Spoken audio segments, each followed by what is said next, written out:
혼자 영상을 오랜만에 찍게 되었는데요. 오늘 하고 싶은 이야기는 데이케어 관련된 이야기인데 교사나 학부모 입장에서 어떻게 하면 데이케어를 좀 더 좋은 곳? 잘 고를 수 있을까 생각을 많이 하실 것 같아요. 그래서 저의 입장에서 한번 이야기를 해드려보고 싶어서 이렇게 영상을 찍게 되었고요. 일단 제 생각에는 교사가 내가 일할 원을 어린이집이나 유치원을 찾는 입장이나 학부모님 입장에서 아이들을 유치원이나 어린이집에 보내야 하는 입장이 거의 비슷하다고 생각을 해요. 그리고 이거는 이제 캐나다뿐만이 아니라 한국에서도 적용이 될 수 있을 것 같아서 한국이나 캐나다나 어린이집은 어린이집이고, 제가 봤을 때 캐나다에서도 일을 해봤고 한국에서도 일을 해봤잖아요. 그래서 비슷한 것 같아요. 어쨌든 아이들이 하루 종일 있어야 되는 시설인 거고, 아이들이 이제 안전하게 보아야 하는 그런 곳이기 때문에 가장 첫 번째는, 제가 만약에 이제 교사 입장에서 어떤 데이케어를 면접 보고 이렇게 다녀야 돼요. 그러면은 일단 거기 이제 선생님들이 많이 계실 거 아니에요. 그 선생님들의 일한 기간이 긴지 짧은지가 제일 중요하다고 저는 생각을 해요.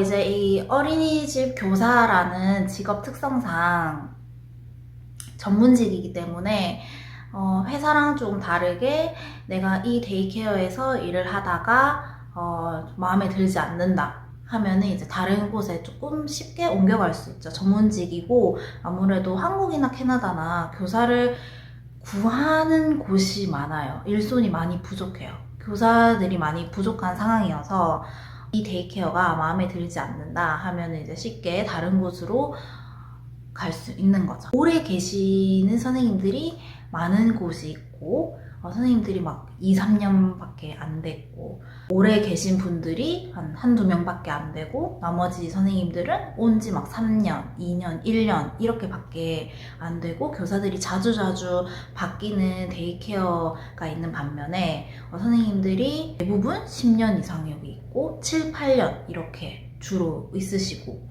대부분의 교사분들이 거기서 6년 이상 이렇게 길게 근무를 하셨다는 것은 그만큼 내가 다니고 있는 어린이집이 마음에 들고 원장님도 다른 곳보다 낫다라고 생각을 한다고 저는 생각을 해요. 지금 제가 다니고 있는 곳은 교사분들이 정말 오래 다니셨어요. 25년 다니고 계신 선생님들도 있고요. 기본적으로는 10년이 다 넘으셨어요. 여기가 저는 정말 마음에 들고 정말 만족스럽게 교사 생활을 하고 있는 곳이고, 교사들이 일한 기간이 왜 중요하냐면 교사들이 그만큼 이 원이 마음에 든다라고 느꼈기 때문에 그만큼 오래 있는 거거든요. 그렇다 하면은 어떤 게 좋냐면, 일단 교사가 심적으로 좀 안정이 된다고 해야 되나요? 와서 이제 원에 와서 스트레스 받는 일이 덜 할 거고, 동료 간의 다툼이나 원장님과의 다툼이나 이런 것도 덜 하단 말이죠. 그렇기 때문에 아이들한테 쓸 수 있는 에너지를 좀 더 줄 수 있을 거라고 생각하고요. 저도 교사지만 이제 와가지고 만약에 교사들이랑 트러블이 생겼어요. 그럼 이제 막 기분이 나쁘잖아요. 저 사람인지라. 그래서 부모님 입장도 똑같죠. 뭐 무슨 나쁜 일이 생겼어요? 그러면 이제 기분이 되게 안 좋잖아요. 그럼 이제 내가 아이한테 티를 안 내려고 노력은 하겠지만 아이한테 가게 되고, 노력은 하겠지만 아이도 그걸 느낀다는 거죠. 그래서 이제 교사들도 똑같아요. 사람이니까 아무리 이제 내가 뭐 한 소리를 듣거나 다른 교사와 트러블이 있었다, 그런 경우에는 이제 기분이 좋지 않죠. 그래서 이제 아무래도 아이들한테 티는 안 내고 잘 하려고 하지만 그게 또 아이들은 또 은근히 느낄 수 있다는 거죠. 그런 부분도 있고, 이제 원을 둘러보실 거 아니에요. 이 원도 가봤다가 저 원도 가봤다가 이렇게 투어를 하실 텐데, 그때 원장님께 물어보시면 좋을 것 같아요. 만약에 이제 이 아이가 다니게 되면은 담임 선생님이 여기서 몇 년 일을 했는지 알 수 있을까 하고 물어보면 알려주실 것 같아요. 그리고 이제 데이케어를 방문하셨을 때 원의 분위기, 그 원을 가잖아요. 교사 입장이든 학부모 입장이든. 가면 이제 다른 선생님들이 반갑게 만나면은 모르는 사람이어도 뭐 때문에 오셨어요? 하고 인사를 해준다거나 그 분위기가 밝으면 좋겠죠. 그리고 모르는 사람이어도 막 인사를 하거나 그러면은 교사들이 먼저 그렇게 이렇게 해주면 아이들도 밝아요. 그래서 그 원에 이제 갔을 때 아이들도 만약에 이제 제가 딱 면접 보러 갔어요. 근데 아이들이랑 마주쳤다. 근데 아이들도 정말 막 반갑게 인사하고 모르는 사람이고 처음 보는 사람이지만 그래서 이제 그 원의 분위기를 알 수 있는 거죠. 아이들이 되게 밝고 교사들도 먼저 인사해주고 그렇게 밝은 분위기인지를 보시면 좋을 것 같고요. 세 번째로 이제 원장님의 마인드라고 해야 되나요?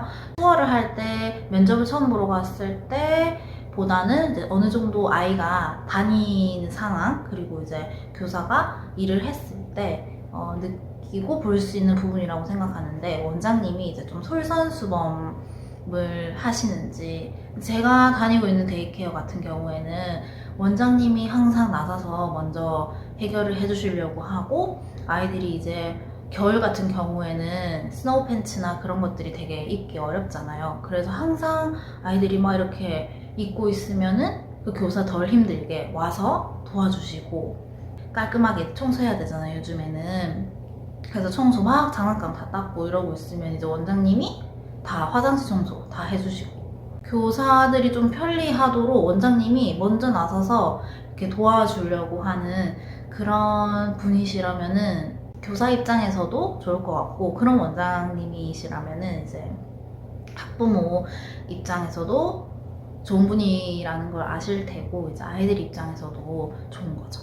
또 볼 수 있는 게 이제 픽업 시간대에 이제 아이들 데리러 가잖아요. 그러면은 그 시간대쯤이 한 4시 이후잖아요. 그때 이제 아이들 한 명씩 픽업 하실 건데 그때 바깥놀이를 하고 있는 경우가 많아요.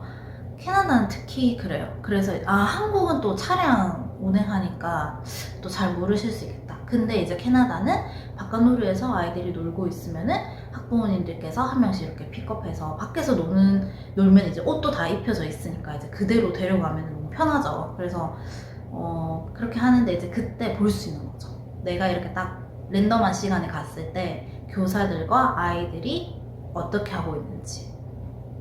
교사분께서 그냥 멀뚱하게 팔짱 이렇게 끼고 서서 아이들만 보고 그냥 뭐 안전하게만 위험한 곳 가면 그냥 뭐 내려와라 하고 뭐 이렇게 말만 해주고 이렇게 서서 있는 교사가 있는 반면에 이제 아이들이랑 상호작용하고 아이들이랑 함께 놀아주고 아이들 손잡고 노래 부르고 밖에서 할 수 있는 활동이 정말 많아요, 안에서보다. 그래서 그런 부분을 또 유심히 관찰해 보시면 좋을 것 같아요. 뭐 좀 연령대가 높은 프리스쿨 반은 이제 좀 교사랑 놀기보다는 친구들하고 노는 걸 더 선호해요. 그래서 또 그런 반 같은 경우에는 아이들이 이제 친구들끼리 이렇게 서로 놀게 조금 더 물러서서 이렇게 해주는 경우가 있긴 한데 특히 터널 반이거나 아니면은 좀 어린 연령대의 반 아이들이 있죠. 그럴 때는 이제 교사가 좀 케어도 해주고 같이 놀이도 이끌어주고 상호작용 해주고 말도 많이 해주고 이런 모습을 볼 수 있으면 좋죠. 그 다음 제가 하고 싶은 얘기는 교사의 부지런함이에요. 이것도 픽업 시간에 가서 볼 수 있는 상황이긴 한데 교사가 얼마나 부지런한가가 또 캐나다에서는 더 중요한 것 같아요. 한국 같은 경우에는 일일 계획안도 있고 주간 계획안도 있고 있어서 이제 그 교사가 일주일 동안 계획을 짜놓고 내가 이날 하루 어떻게 무엇을 할 건지 이렇게 다 발문도 적어놓고 어떤 활동을 할 건지 어떤 미술 활동을 할 건지 어떤 책을 읽을 건지 이렇게 다 적어놓거든요. 계획표가 있는데 여기는 그런 게 없어요. 그래서 이제 다 교사 재량이라고 보시면 돼요. 그래서 좀 부지런한 교사가 아무래도 더 좋겠죠. 부지런한 교사가 이제 아이들하고 오늘은 이런 미술 활동을 해봐야지 하고 매일 어떤 활동을 해볼까, 아이들이랑 또 어떤 놀이를 해볼까, 아이들 발달에 뭐가 좋을까 하고 끊임없이 생각하는 교사가 아이들에게 더 좋겠죠. 그래서 부지런함을 볼 수 있는 게 뭐가 있을까라고 생각해봤는데 이제 겨울 같은 경우에는 아이들이 콧물이 항상 많이 흘러요. 그런 경우에는 이제 바로바로 그 콧물 닦아주는가 그런 것도 좀 보시면 좋을 것 같고요. 그리고 아이들의 요구사항, 선생님 저 장난감 쉐드에서 꺼내주세요 하면 이제 교사가 바로바로 이렇게 실행에 옮기는 그런 모습들을 조금 유심히 픽업하셨을 때 관찰하시면 좋을 것 같아요. 마지막으로 이제 시설 크기를 생각해 보시면 저는 좀 작은 곳이 더 낫다고 봐요. 그러니까 너무 큰 곳보다는 오히려 작은 곳이 낫지 않나. 그렇다고 너무 작은 곳은 또 그렇고요. 적당한 크기가 좋은 것 같아요. 크다고 좋은 게 절대 아니라고 생각해요. 크면 이제 관리하기도 더 힘들고 원장님 입장에서도 교사 관리도 힘들고 아이들 이름을 다 알까요? 아이들 관리하기도 힘들고 생각은 적당한 시설의 크기 큰 곳보다는 작은 곳이 낫다고 생각합니다. 네, 그래서 오늘은 데이케어를 어떻게 하면 조금 더 잘 고를 수 있을까에 대해서 이야기를 해보았는데요. 많은 도움이 되었으면 좋겠습니다. 네, 그럼 다음 영상에서 또 볼게요. 안녕!